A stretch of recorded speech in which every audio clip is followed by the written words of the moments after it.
ada yang sudah bunuh diri, Pak, sudah gantung diri, yang di Brebes, terus kemudian ada yang rumahnya kemarin sempat dilelang, seperti itu.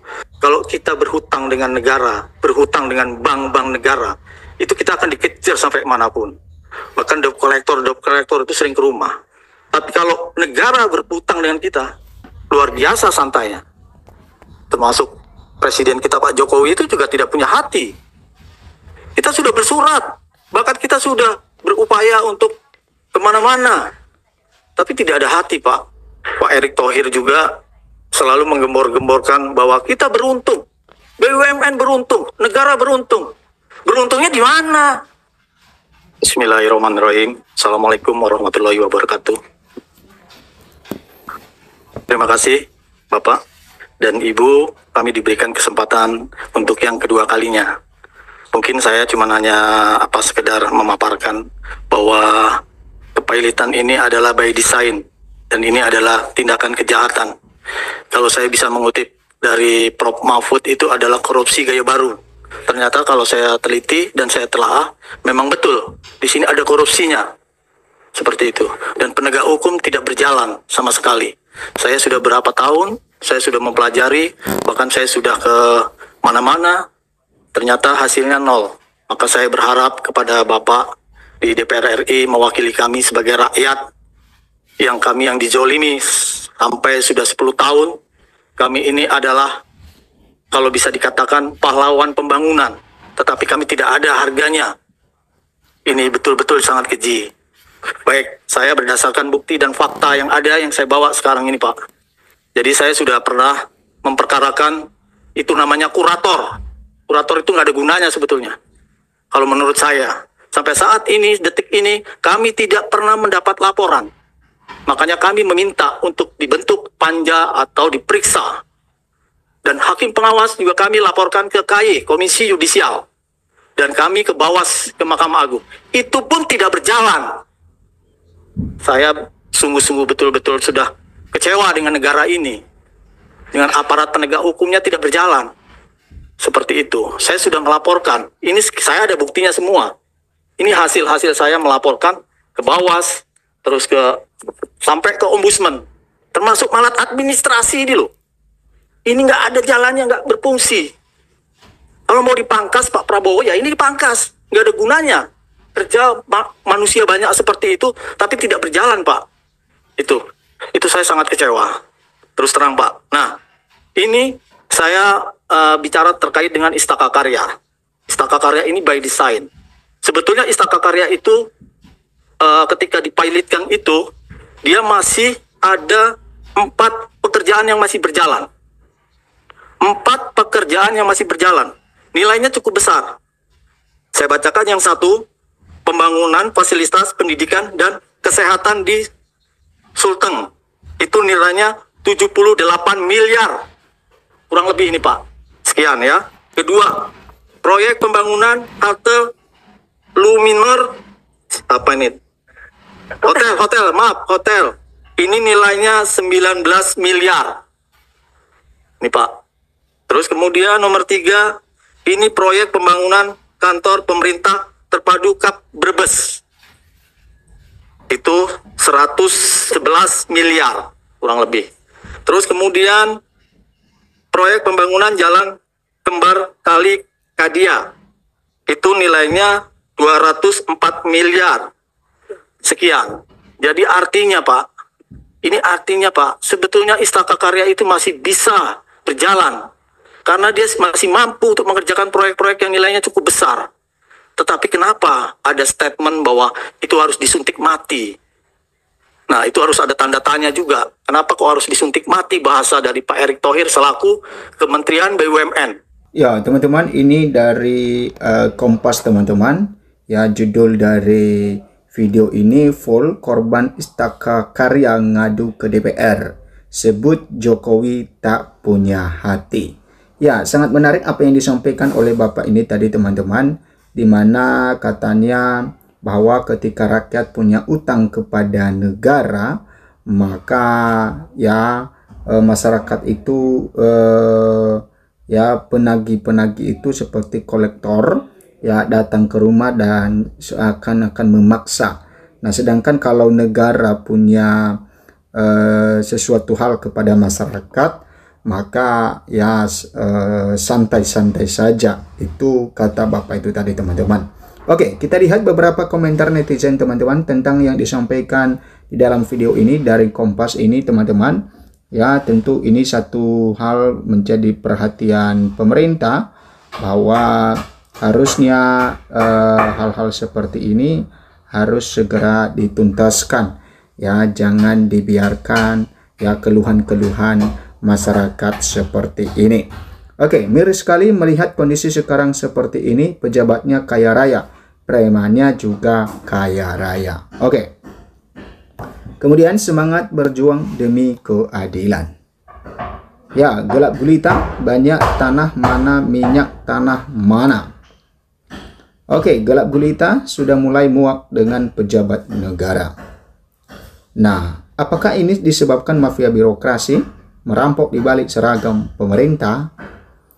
Ada ujung-ujungnya sakit hati soal perusahaan. Oke. Kasihan banget mereka yang sudah dirugikan berinvestasi tapi jadi korban kerakusan para pejabat Indonesia. Nah, bukan hanya tak punya hati tapi tak punya malu. Nah, memang ya Bapak itu tadi mengatakan bahwa Pak Jokowi juga tidak punya hati. Ya, oke, semoga seluruh lembaga pemerintahan diaudit semua biar rakyat juga tahu kemana saja uang rakyat larinya dan untuk apa saja. Nah, semoga kebenaran terus terungkap di negara ini. Kasihan rakyat yang selalu terkena dampak ketidakadilan. Kemudian, 50% dana pensiun saya belum terbayar sampai saat ini. Tapi karyawan yang masih aktif termasuk direksi sudah dibayar lunas. Dinilah tidak keadilannya. Emang ada iblis yang punya hati? Bukan tidak punya hati, tapi memang mantan presiden. Oke, ya sangat luar biasa sekali ya komentar-komentar para netizen ini, teman-teman. Berusaha itu kan harus banting tulang, pasti ada problemnya. Kalau nggak berani nggak akan ada perubahan.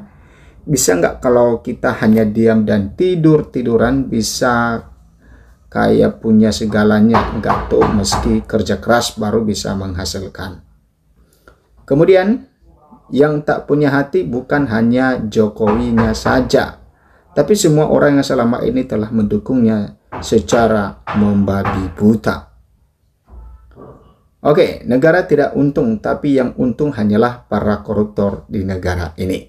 Ya memang teman-teman, akar masalah di negara ini adalah korupsi sebenarnya, karena oknum-oknum itu ya itu bisa ada di mana-mana oknumnya. Dan tentu ya inilah yang harus diteliti oleh pemerintah. Ya siapa saja oknum-oknum di dalamnya itu ya harus dipecat. Ya kalau sudah tahu harus dipecat. Ya kalau persoalan ini tidak diselesaikan secara nyata oleh para penegak hukum negeri ini, maka Indonesia akan semakin gelap, malah sudah gelap gulita. Oke. Menangis hati ini mendengarnya. Kejadiannya sama, banyak korban-korban yang ditindas. Tidak jauh beda ceritanya dengan kantor kami, hingga tahunan belum dibayar. Sementara pajak selalu bayar. Semoga Gusti Allah melindungi kita semua yang terzolimi. Amin. Ya, aku trauma dengar kata PPA karena perusahaan kami dulu sempat jadi pasiennya. Dan sudah game over sekarang, dan hak pesangon kami sampai sekarang tidak jelas penyelesaiannya. Ada yang masih ingat PT Merpati Nusantara Airlines? Itulah perusahaan tempatku bekerja.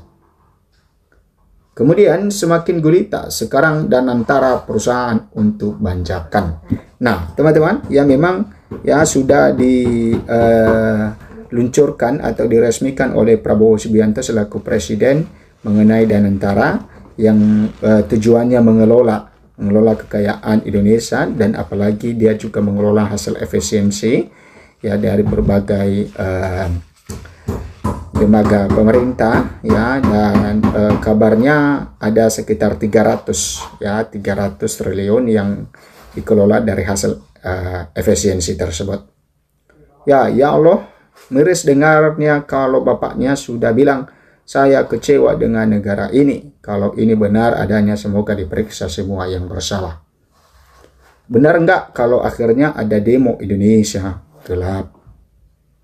Saya hanya orang kecil, tapi mendengar keluhan dari bapak ini sungguh miris dengarnya.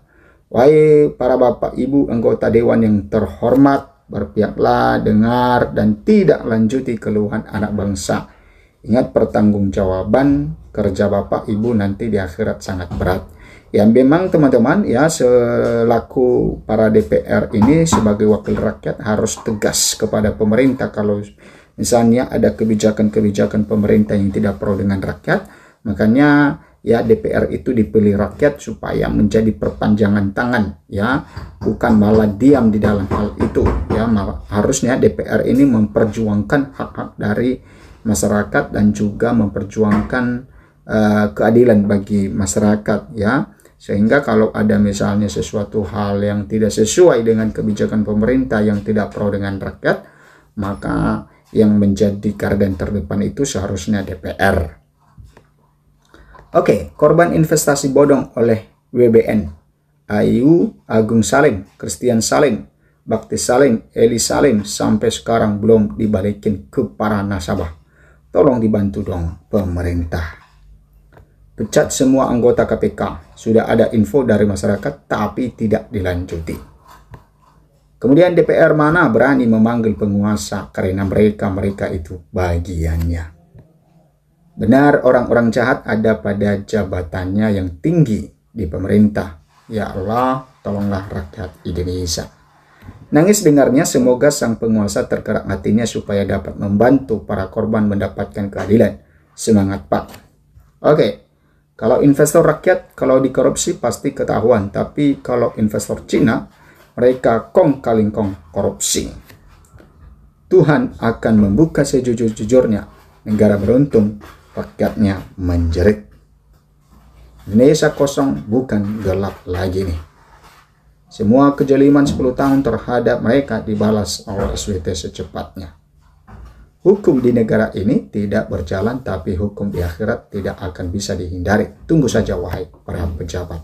Nah, memang teman-teman ya, para pejabat harus mempertanggungjawabkan nantinya ya ini di hadapan rakyat, dan setelah itu nanti di akhirat tentu tanggung jawab yang dibebankan kepada mereka itu tentu ada pertanggungjawabannya nanti. Nah, berikan komentar Anda teman-teman. Sampai jumpa di video berikutnya.